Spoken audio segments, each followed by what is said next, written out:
Before you watch this video, I must apologise for the sheer unprofessionalism of the cameraman, woman. Well, this is the new Vauxhall Crossland. Look at it, it's very futuristic. Beautiful car. Yes. So this is my new Vauxhall Crossland. It only cost me. Anyway, all you do is you put your foot on the brake, you press the start button. Listen to that. Not a hybrid, none of that shit. It's got a handbrake that actually push the button down. Works. If you push the button down like that. That's quite cool, I like that. Right, let's review this new car of mine. Right, so this is the first time I've ever driven a brand spanking new car, and I've got to say, there's pros and cons to it. The pros are steering is fingertip light or toe tip light. Look at that, you can steer with your toe tip. It feels nice, obviously it's brand new. The cons are you're scared shitless to go anywhere in case someone scratches it or whatever.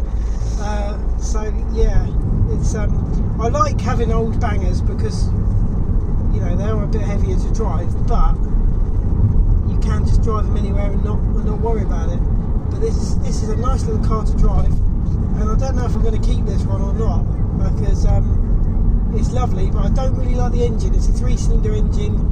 It's got a little bit of poke, you know. It's a 1.2 turbo, so it's quite powerful for a little car. But it sounds like a bag of nails, and it's only done 1,800 miles, and it's like it's got that certain. Listen,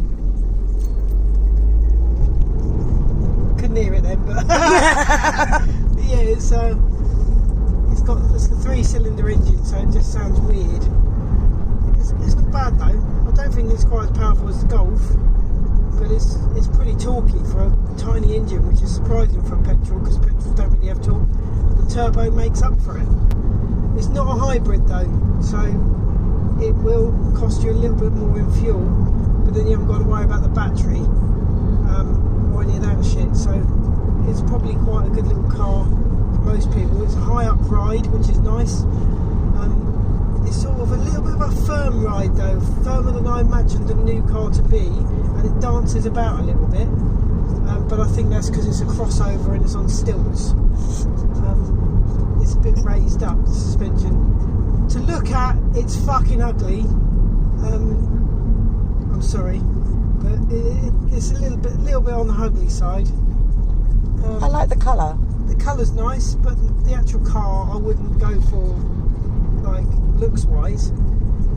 Very practical though. The back seats are lovely, the boot's a nice size.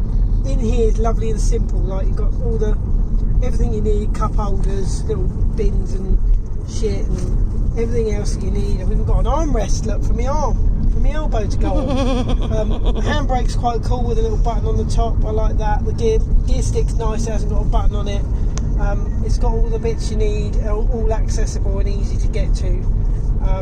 There's lots of steering wheel controls. You've got the cruise control on the steering wheel, you've got the radio controls on the steering wheel. So yeah, very simple, nice, clean, easy to work, which is good because some of these cars have far too much shit in them now and they're just too difficult. Aircon's nice and cold, which you expect on a new car.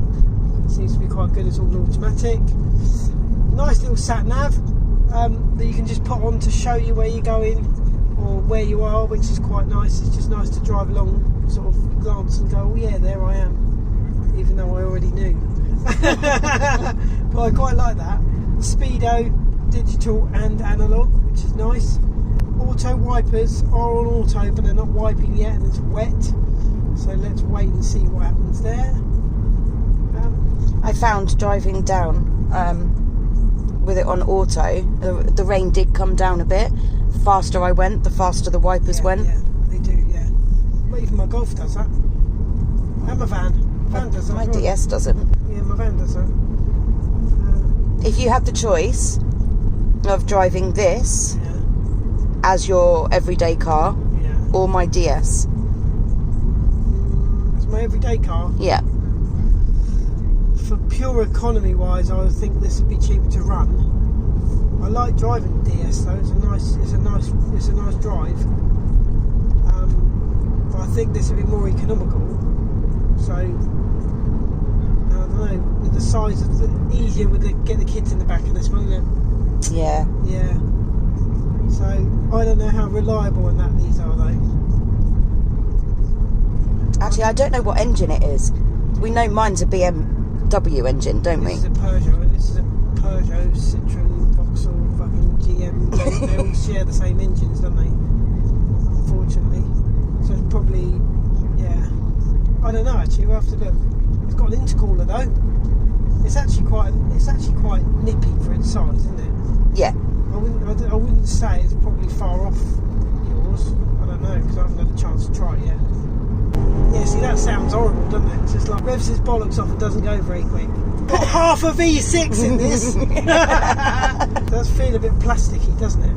Yeah. Like cheap plasticky. Even that thing I clipped back in, didn't I? Because it was going to come off.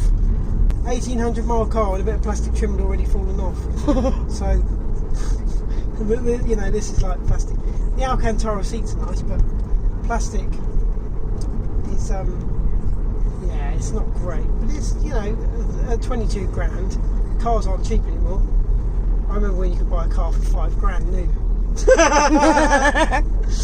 Yeah, we're not all as old as the dinosaurs, though. I've never been able to afford a new car, so I won't be buying one.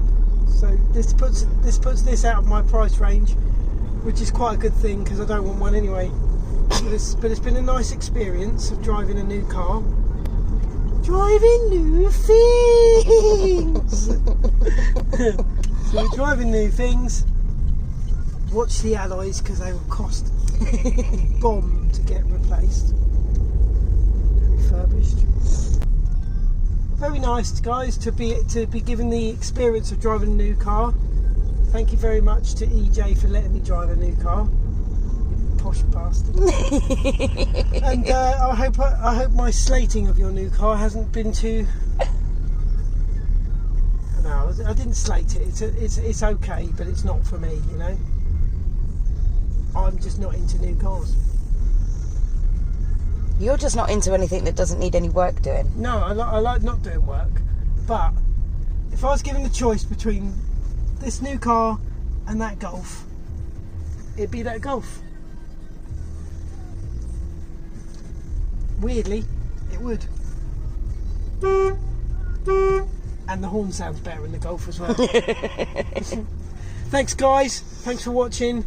Like and subscribe for more content. Go to my YouTube and all that shit. You're already on YouTube, then don't go to YouTube. Go to Anything Amazing Feet. That's me. Cheers, guys.